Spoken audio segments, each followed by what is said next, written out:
दोस्तों नमस्कार।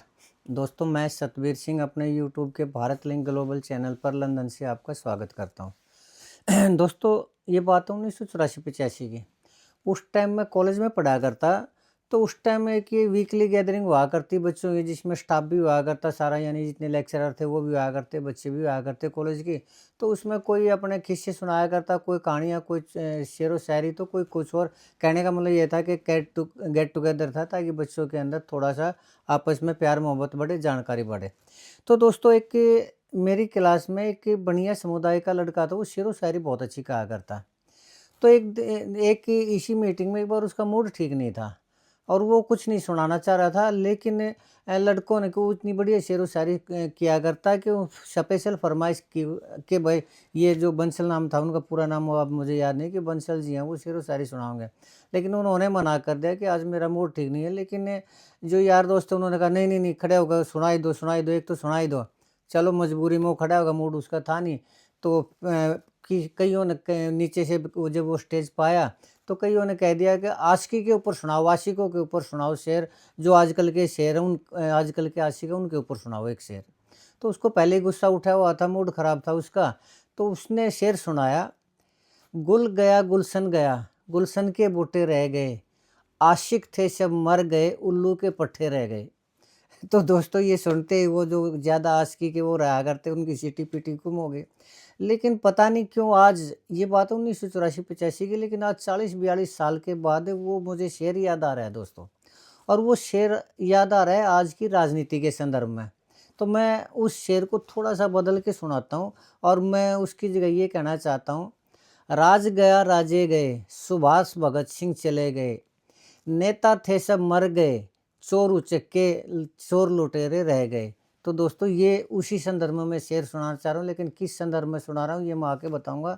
लेकिन चलते-चलते आपसे एक सवाल पूछना चाहूँगा दोस्तों मैं। 2 महान राष्ट्राध्यक्ष हुए हैं और वो दोनों ही ऐसे राष्ट्राध्यक्ष हुए हैं कि जो उनके देश के लोग उनको आज भी मानते हैं, आज भी पूजते हैं। लेकिन उनमें से एक राष्ट्राध्यक्ष ऐसा था जो अपने देश को महान बनाने के लिए दिन-रात एक किया करता, अपने देश के लोगों को ये सोचा करता कि मैं इनका इतना वो कर दूँ, ये कर दूँ, दुनिया के अंदर सबसे ज़्यादा ताकतवर मेरा देश हो। और उसने सारी ज़िंदगी खपा दी अपने देश को महान बनाने के लिए। और उस आदमी ने, यानी उस राष्ट्राध्यक्ष ने, ज़िंदगी में कभी शराब नहीं पी, कभी औरतखोरी नहीं की और कभी अय्याशी या और दूसरी तरह का उसके अंदर किसी भी तरह का कोई भी अवगुण नहीं था। उसके अंदर सिर्फ नशा था, तो अपने देश को महान बनाने का, अपने देश को सबसे ज़्यादा दुनिया का ताकतवर देश बनाने का था। और नेता ऐसा था कि एक आवाज़ पे पूरा का पूरा देश खड़ा हो जाया करता उसके ऊपर, और जो वो आदेश दिया करता मरने-मारने पे, यानी अपनी जान भी देने पे, तो पूरा देश तुल जाया करता। तो एक तो वो राष्ट्राध्यक्ष था। एक राष्ट्राध्यक्ष और था दोस्तों, जो हमेशा शराब के नशे में रहा करता, हमेशा औरतखोरी के उसमें रहा करता, हमेशा अय्याशी किया करता। और शराब तो वो इतनी ज़्यादा पिया करता कि एक बार वो अमेरिका के उस पे गया मिलने के लिए, राष्ट्रपति से अमेरिका का दौरा था, तो उसने शराब इतनी ज़्यादा पी ली कि वो हवाई जहाज़ से नीचे ही नहीं उतरा गया उससे। और अमेरिका का राष्ट्रपति उसको एयरपोर्ट पर रिसीव करने आया और 1 घंटे तक खड़ा रहा, लेकिन उसकी शराब का नशा नहीं उतरा, इतनी ज़्यादा शराब पी। और मजबूरी में उसके जो और वो जो मंत्री वो आते, उन्होंने ये बहाना करना पड़ा कि जी उनकी तबीयत खराब हो गई है, अभी वो नहीं उतर सकते, और अमेरिका के राष्ट्रपति को वापस जाना पड़ा। एक वो राष्ट्राध्यक्ष था। तो मैं आपसे सवाल ये पूछना चाह रहा हूँ, इन दोनों में से महान राष्ट्राध्यक्ष कौन था दोस्तों? इसका मेरे को आप जवाब दीजिए। और मैं बस अभी गया और अभी आया, तब तक आपसे एक निवेदन करता हूँ कि इनका जवाब बताइए कौन है उनमें से महान राष्ट्राध्यक्ष। और तब तक एक निवेदन हो रहा है कि मेरे इस चैनल को ज़रूर सब्सक्राइब करें दोस्तों, ताकि इसी तरह की मैं आपके सामने वीडियो लाता रहूँ। अभी गया और अभी आया दोस्तों, 5 सेकंड का।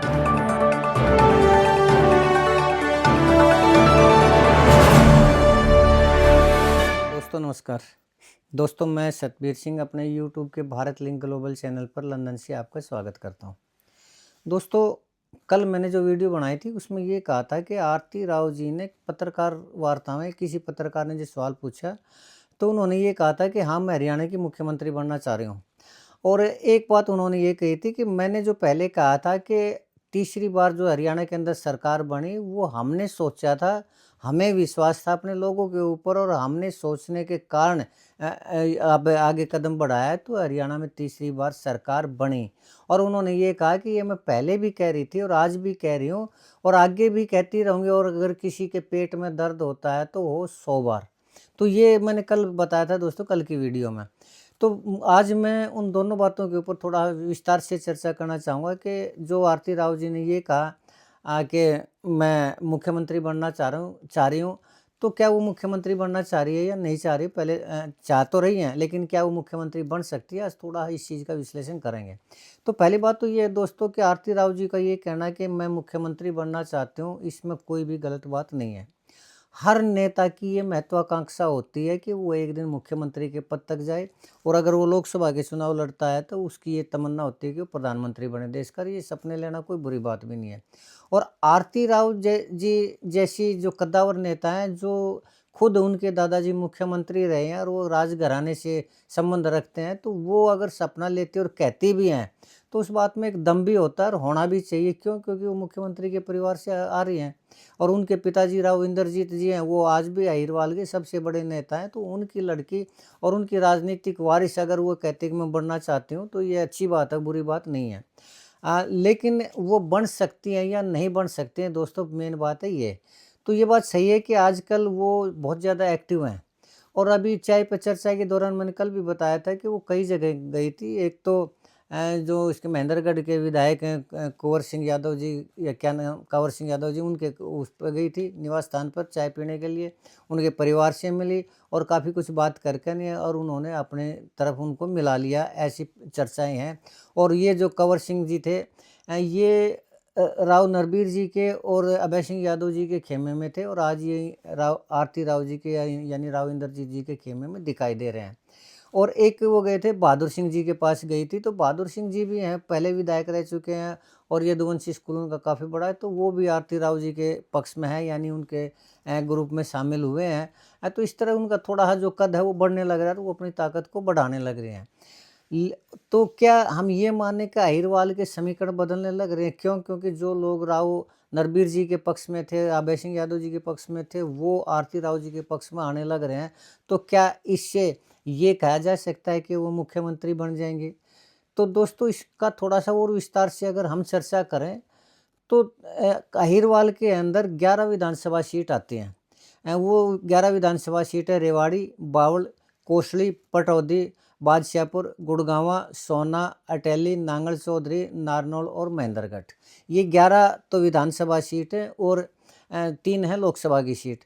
तो ये 11 विधानसभा सीट मुख्यमंत्री बनता है विधानसभा की उससे। तो अहिरवाल के अंदर कुल 11 विधानसभा सीट है। तो जब 2014 में राव इंद्रजीत जी बीजेपी में गए थे, तो उन्होंने जो सीटें माँगी थी वो 10 सीट माँगी थी, और उसमें से 11 सीटें थी, 11 सीटों में से 10 सीट दी गई थी राव इंद्रजीत जी को, और उसमें से राव इंद्रजीत जी के पक्ष के जो आदमी थे, गुट के आदमी थे, वो 9 जीते थे विधायक।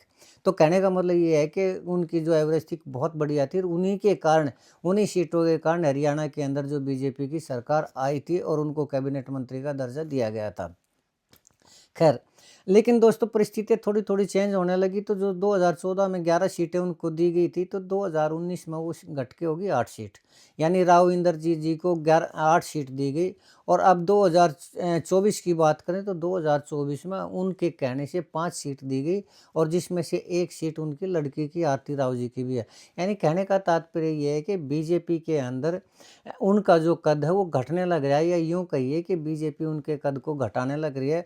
और अगर यही स्थिति रही तो मुझे पूरा यकीन है कि 2029 के जो चुनाव आएँगे उनमें सिर्फ़ सीट मिलेगी तो आरती राव जी को मिलेगी, या फिर अगर उन्होंने ज़्यादा वो किया तो एक आध सीट और मिल सकती है, इससे ज़्यादा बीजेपी सीट उनको नहीं देगी, ये मेरा अपना अनुमान है। तो अगर 1-2 सीटों के ऊपर अगर वो मुख्यमंत्री बनने का सपना ले रही है, तो मेरे हिसाब से थोड़ा-सा ये मुश्किल है कि 1-2 सीटों के ऊपर वो मुख्यमंत्री बनने के सपने लें, और उनको ये लग रहा है कि उनकी ताकत बढ़ जाएगी। तो अगर ताकत बढ़ने का या समीकरण बदलने का वो ये सोचती हैं कि आज जो राव नरबीर जी के आदमी हैं या फिर अभय सिंह के आदमी हैं, उनको अपने ग्रुप में मिलाने से समीकरण बदलेंगे, तो मुझे नहीं लगता कि ऐसा होगा। क्यों? क्योंकि अभी राव नरबीर जी हैं या फिर वो राव अभय सिंह जी वो असम चुनाव में बिजी हैं, और वहाँ से जैसे ही वापस आएँगे मुझे लगता है कि परिस्थितियाँ फिर चेंज हो जाएँगी, और अगर नहीं भी चेंज होंगी तो ये जो पाड़ा बदल के आरती राव जी के पक्ष में आ रहे हैं, उनको थोड़ा ये भी तो सोचना पड़ेगा कि सरकार का जो हाथ है वो राव नरबीर जी के उस सिर पे है, न कि राव इंद्रजीत जी के सिर पे। तो आने वाले टाइम में जैसे एक बार डिनर डिप्लोमेसी में उन्होंने 11 विधायक जुटा लिए थे, 12वीं तो आरती राव जी खुद थी और एक कांग्रेस की थी, तो कुल मिला के 10 एक्स्ट्रा थे। तो उनमें से आधे विधायक तो अगले दिन मुख्यमंत्री नायब सैनी जी के पास जाके माफ़ी मांगा कि हमें तो धोखे से बुलाया गया, सिर्फ डिनर के लिए बुलाया गया था, हमें नहीं पता था कि कोई शक्ति प्रदर्शन था या वो था। तो आने वाले टाइम में जो दूसरे गुट के हैं तो वो हो सकता है वापस उसी गुट में आके ना ये कह दे, और जो समीकरण बदलने का वो है वो रह जाए, एज इट इज़ रह जाए। तो फिर ये लगता है कि तो फिर मुख्यमंत्री कैसे बन सकती हैं। तो बीजेपी में तो मुझे नहीं लगता है कि आरती राव जी या राव इंद्रजीत जी मुख्यमंत्री बन सकते हैं। तो उसके लिए फिर उनके पास अल्टरनेट है दो, या तो वो अपनी पार्टी बनाएं या फिर वो कांग्रेस में जाएं। लेकिन पहली बात मैं एक बताना चाहूँगा कि अगर इस तरह की कोई वो है भी, तो अभी 3 साढ़े 3 साल तक तो न तो वो पार्टी बदल सकते हैं, और न ही उनको बदलनी चाहिए, और न ही अपनी पार्टी के बारे में उन्हें चुपचाप अपनी ताकत बढ़ाते रहना चाहिए, जैसे कि आजकल आरती राव जी करने लग रहे हैं। तो अगर वो जाते हैं कांग्रेस में 2029 के चुनाव के आसपास, तो कांग्रेस से तो वो लौट के ही आए थे, और भूपेंद्र हुड्डा अभी कांग्रेस के अंदर, और भूपेंद्र हुड्डा की वजह से ही उन्होंने राव इंद्रजीत जी ने कांग्रेस छोड़ी थी और वो बीजेपी के अंदर आए थे। तो दोबारा जाने का मुझे नहीं लगता कि कांग्रेस के अंदर कोई फ़ायदा होगा। हाँ, अगर जो दूसरा गुट है, आज मेरे एक दोस्त हैं उन्होंने कमेंट करके पूछा था कि कांग्रेस में जा सकते हैं भूपेंद्र हुड्डा ना सही तो कुमारी शैलजा जी के साथ वो गठजोड़ कर सकते। तो मुझे नहीं लगता कि कुमारी शैलजा जी के साथ वो गठजोड़ करेंगे। क्यों? क्योंकि मेरे हिसाब से आज भी राव इंद्रजीत जी हैं वो कुमारी शैलजा जी से ज़्यादा बड़े नेता हैं, और कुमारी शैलजा जी की मैं मानता हूँ कि एससी समुदाय की तो वो नेता हैं, लेकिन उनके पास इतने रिसोर्सेज नहीं है कि वो उनको अगर कांग्रेस की सरकार सत्ता में आती है तो उनको कोई पद दिलवा सके। क्यों? क्योंकि वो पहले ही भूपेंद्र हुड्डा जी का और उनका 36 का आंकड़ा है, तो वो उन्हें कोई पद नहीं दिलवा सकती, उनका कोई बेनिफिट होगा नहीं कुमारी शैलजा जी के साथ गठजोड़ करने का, और भूपेंद्र हुड्डा जी का उसमें विपरीत गठजोड़ में, यानी उसके एंटी जो गठजोड़ उसमें शामिल होने का। तो कांग्रेस की तो मुझे संभावना नहीं लगती। और अगर वैसे भी अगर बीजेपी में जो मैंने बताया था कि वो बीजेपी में रह के वो कर सकती, तो बीजेपी में तो इसलिए भी कि बीजेपी के एक पॉलिसी, और वो भी शायद समझ चुके हैं, राव इंद्रजीत जी भी समझ चुके हैं कि बीजेपी का सिर्फ डिवाइड एंड रूल का ही नहीं, यूज एंड थ्रो का भी है। अगर वो बीजेपी में रहती तो बीजेपी में आने वाले टाइम में उनको और यूज़ करके ना उनकी सत्ता को ही खत्म, उनकी ताकत को ही ख़त्म कर दिया जाएगा। और अगर उनको नहीं यकीन या उनके समर्थकों को नहीं यकीन, तो चाहे बीरेंद्र सिंह जी से पूछ लो जाकर, नहीं या चाहे ब्रजेंद्र सिंह जी से पूछ लो कि वो भी तो बीजेपी में थे और आज कहाँ हैं और क्या उनकी हालत है। तो ऐसी गलती वो नहीं करेंगे कि बीजेपी में वो ये सपने ले लें कि मैं मुख्यमंत्री बीजेपी में रह के बनना चाहते हूँ। फिर क्या अल्टरनेट हो सकता है? तो अब उनके लिए अल्टरनेट हो सकता है अपनी पार्टी, खुद की पार्टी बनाना। वैसे उनका हरियाणा विकास मंच या कुछ इस तरह का है भी, एक कोई मंच है, यानी पार्टी है, क्या रजिस्टर्ड पार्टी है। तो अगर उस पार्टी को वो आगे बढ़ाते हैं, तो अहिरवाल के अंदर अगर वो अपनी खुद की पार्टी बनाते हैं, तो आज उनके अंदर इतनी ज़्यादा वो नहीं है कि वो 5-7 सीट से ज़्यादा जीत लें, और 5-7 सीट में मुख्यमंत्री बन नहीं सकते। तो फिर उनके पास अल्टरनेट ये है कि वो इनेलो के साथ गठजोड़ करें। इनेलो के साथ अगर वो गठजोड़ करते हैं तो ये बात ठीक है कि उनकी 5-7 सीटें राव इंद्रजीत जी की आ सकती है और 5-7 सीट इनेलो की आ जाएंगी। तो कुल मिला के 10-12-15 दोनों मिल के सीट कर सकते हैं, और वो एक तरह से किंग मेकर की भूमिका में हो सकते हैं। तो यहाँ तो बेनिफिट हो सकता है, लेकिन किंग मेकर की भूमिका में भी मुख्यमंत्री बनने की कोई भी संभावना नहीं है। क्यों? क्योंकि अगर ये समर्थन देंगे तो बीजेपी को ही समर्थन देंगे दोनों, और बीजेपी में तो खुद वही जो आज हालत है वो फिर वही हालत होगी। ज़्यादा से ज़्यादा उनका समर्थन लेंगे तो थोड़ा और पद मिल जाएगा, लेकिन मुख्यमंत्री की मुझे संभावना नहीं लगती कि अपनी पार्टी बना के भी वो सक्सेस हो जाएंगे। हाँ, इसमें मैंने एक बात कही कि वो इनेलो के साथ गठजोड़, इनेलो के साथ इसलिए गठजोड़ किया कि जेजेपी एक गलती कर चुकी है, और वो गलती की है दिग्विजय चौटाला जी ने। दिग्विजय चौटाला जी ये युवा जोड़ो कार्यक्रम चला रखा था हरियाणा में, तो वो उनके क्षेत्र में जाके जो उन्होंने ये कहा कि राव इंद्रजीत जी को चाहिए कि वो हमारी पार्टी में आ जाए। क्यों? क्योंकि रीजनल इज़ द ओरिजिनल। मेरे हिसाब से कि दिग्विजय जी का ये कहना बहुत ज़्यादा बड़बोलापन था और ये राव इंद्रजीत जी का अपमान था। क्यों? क्योंकि राव इंद्रजीत जी को जितनी साल सत्ता में राजनीति करते हुए हो गए, उतनी तो दिग्विजय छोड़िए, उनके पिताजी की उम्र अजय चौटाला जी की उम्र भी नहीं होली इतनी तो। और वो एक कल का, मैं तो राव इंद्रजीत जी के सामने उनको कल का बच्चा ही कहूँगा कि जिनका आज के दिन किसी तरह कोई वजूद नहीं है, और वो ये कह रहे हैं कि राव इंद्रजीत जी हमारी पार्टी में आ जाए। तो मुझे लगता है कि ये राव इंद्रजीत जी ने जरूर इसको अपना अपमान समझा होगा, और उन्होंने शायद बड़बोलापन था ही दिग्विजय चौटाला जी का, और ये उनकी सोच थी वो शायद उचित नहीं थी, मैं यही कहना चाहूँगा। हाँ, अभय चौटाला जी के साथ वो गठजोड़ जरूर कर सकते हैं, लेकिन उसकी बात जो है मुख्यमंत्री की, तो मुझे नहीं लगता है कि आरती राव जी आने वाले टाइम में कभी भी मुख्यमंत्री बन पाएंगी। हाँ, सपने लेना ये कोई बुरी बात नहीं है, सपने लेने में तो उनका अधिकार है। अब मैंने बताया था किरण चौधरी जी हैं, किरण चौधरी जी का भी अधिकार है सपने लेना। क्यों? क्योंकि वो बंसीलाल जी जो मुख्यमंत्री रहे हैं, देश के रक्षा मंत्री रहे, कांग्रेस के कभी सबसे ताकतवर नेता रहे हैं, और इंदिरा गांधी के सबसे करीबी नेता, संजय गांधी के सबसे करीबी नेता रहे हैं। तो ऐसे नेता की पुत्र वधू ये कह रही है कि मुख्यमंत्री बनने के सपने ले रही, तो उसमें भी कोई गलत बात नहीं है। किरण चौधरी जी को भी अधिकार है, तो आरती राव जी को तो अधिकार है ही है, क्योंकि उनके पिताजी हैं वो तो सबसे बड़े कद्दावर नेता अहिरवाल के, और उनके जो दादाजी वो तो मुख्यमंत्री भी रह चुके हैं। और इंदिरा गांधी जी तो हवाई चप्पलों में पैर कहने उनके दादाजी से मिलने के लिए आई हुई थी। तो कितने बड़े नेता होंगे, इस चीज़ की कल्पना की जा सकती है। तो मुख्यमंत्री का सपना लेना बिल्कुल जायज़ है आरती राव जी का। लेकिन मैं एक चीज़ और कहूँगा कि आज अगर वो समीकरण बदलने की कोशिश करें, या जो बहादुर सिंह जी हैं, जो यदुवंशी स्कूल के ओनर है, जो पूर्व विधायक हैं वो, या फिर ये कंवर सिंह यादव जी हैं, अगर वो इनको अपने अंदर मिलाती हैं तो ऑब्वियसली कोई ना कोई तो सपने तो वो दिखा रही होंगी, यानी कोई ना कोई वायदे तो कर रही होंगी। लेकिन ये जो खासकर बहादुर सिंह जी को मैं कहना चाहूँगा कि अगर वो आरती राव जी के या राव इंद्रजीत जी के वायदों पर भरोसा कर रहे हैं, तो एक बार पुनर्विचार कर ले। क्यों? क्योंकि उन्होंने एक वायदा, मैंने कल भी कहा था कि रामगढ़ और भगवानपुर की पंचायत है उनसे भी किया था, और जो भगवानपुर के सरपंच हैं उनको वो वीडियो रिकॉर्डिंग है, सरेआम वायदा किया था कि मुझे ज़मीन दे दो वाटर वर्क के लिए, तो मैं यहाँ 200 बेड का हॉस्पिटल बनवा दूंगा। उन लोगों ने ज़मीन दी, और वो ऐसे मुकर के ज़मीन लेते ही, तो क्या कल कोई ये संभावना नहीं है कि बहादुर सिंह जी से अगर कोई वायदा करें, या फिर कंवर सिंह जी से या किसी और नेता से अपनी पार्टी में मिलाने के लिए कोई वायदा करें, तो क्या उस वायदे को निभाएंगे वो? अगर उन्हें लगता है कि वो वायदे को निभाएंगे, तो एक बार उस धरने पे जाकर देख लें। जो बेचारे, उनको 1 साल हो चुके हैं, आज भी धरने पर बैठे हुए हैं, बरसात नहीं देख रहे, गर्मी नहीं देख रहे, सर्दी नहीं देख रहे, जो एक ही उनकी धुन है कि किसी तरह हॉस्पिटल बन जाए और उनके एरिया का भला हो जाए, और जो ज़मीन उनके हाथ से गई है वो ज़मीन व्यर्थ ना जाए उनकी। तो जो वायदा हैं, इस तरह के वायदा मुझे नहीं लगता कि आजकल के जो नेता हैं उनको भरोसा करना चाहिए, या उनको वायदा करना चाहिए। क्यों? क्योंकि वैसे भी पहले के जो राजा हुआ करते, ये तो मैं मानता हूँ कि पहले के जो राजा होते, जबान कर ली तो कर ली, उसके लिए अपनी गर्दन भी कटवा दिया करते। तो आजकल के जो नेता हैं वो रामगढ़ और भगवानपुर की जनता से जाके पूछ लो कैसे नेता है। तो इसीलिए मैंने कहा था, राज गए राजा गए, सुभाष भगत सिंह चले गए, तो राज और राजा तो दोस्तों वो तो चले गए, सुभाष भगत सिंह जैसे नेता चले गए, लाल बहादुर शास्त्री जैसे नेता चले गए। आजकल तो ऐसे ऐसे नेता जो अपने आप को फ़कीर कहते हैं, और रात को अय्याशियाँ शुरू हो जाती हैं। आजकल के ये नेता हैं दोस्तों, तो काहे के नेता, काहे के राजा, काहे के वो।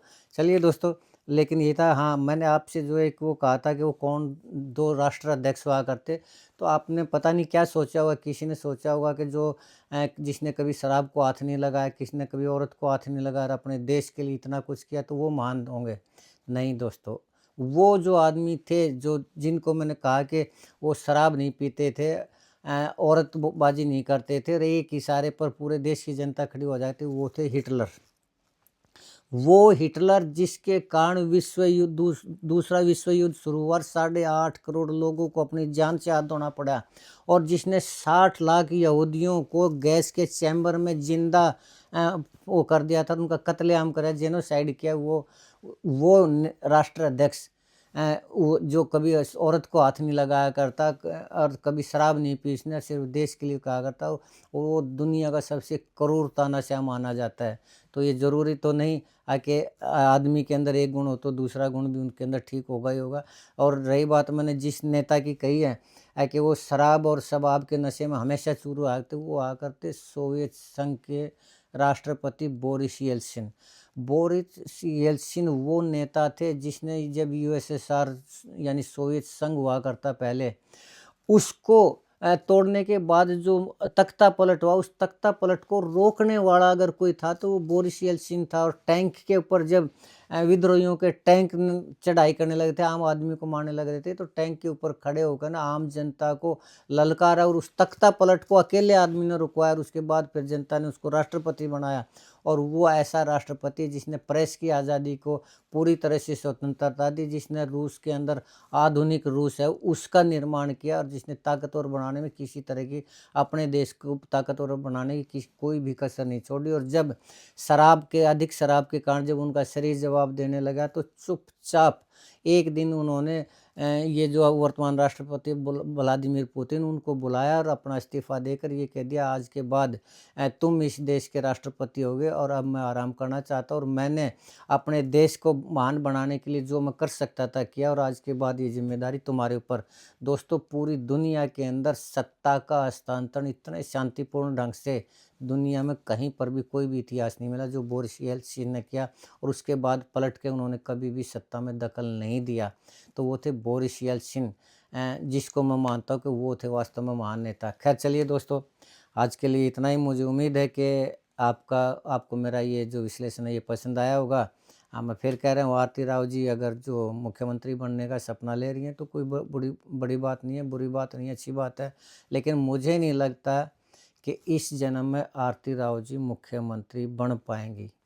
और अगर आरती राव जी से मैंने बार बार रिक्वेस्ट किया, एक बार फिर रिक्वेस्ट कर रहा हूँ, राव इंद्रजीत जी से भी रिक्वेस्ट कर रहा हूँ कि राव साहब, अगर आप वास्तव में राजा का खून आपकी नज़रों में, आपकी रगों में, तो जो रामगढ़ और भगवानपुर के साथ अन्याय किया है उसको दूर करिए। बस इतना ही दोस्तों, आज के लिए इतना ही। अगर आपको मेरा वीडियो अच्छा लगा तो लाइक करें, कमेंट करें दोस्तों, शेयर करें मेरी वीडियो को। अगर आपको लगता है कि मेरा विश्लेषण गलत है तो भी आपसे निवेदन है कि आप मुझे बताएं कि मैं कहाँ गलत हूँ, कैसे गलत हूँ, ताकि मैं अपने आप को करेक्ट कर सकूँ। ये मेरा अपना विश्लेषण होता है दोस्तों। और विश्लेषण मैं बार बार कहता हूँ कि ज़रूरी नहीं कि गलत हो वो, ज़रूरी नहीं कि वो ठीक हो, वो गलत भी हो सकता है। तो मेरी अपनी सोच है, मेरा अपना विश्लेषण। दोस्तों, आज के लिए इतना ही। चलते चलते एक बार फिर आपसे निवेदन कि मेरे इस चैनल को ज़रूर सब्सक्राइब करें। आपने मेरा ये वीडियो देखा, इसके लिए एक बार फिर से आपका बहुत बहुत धन्यवाद। नमस्कार, जय हिंद, जय भारत।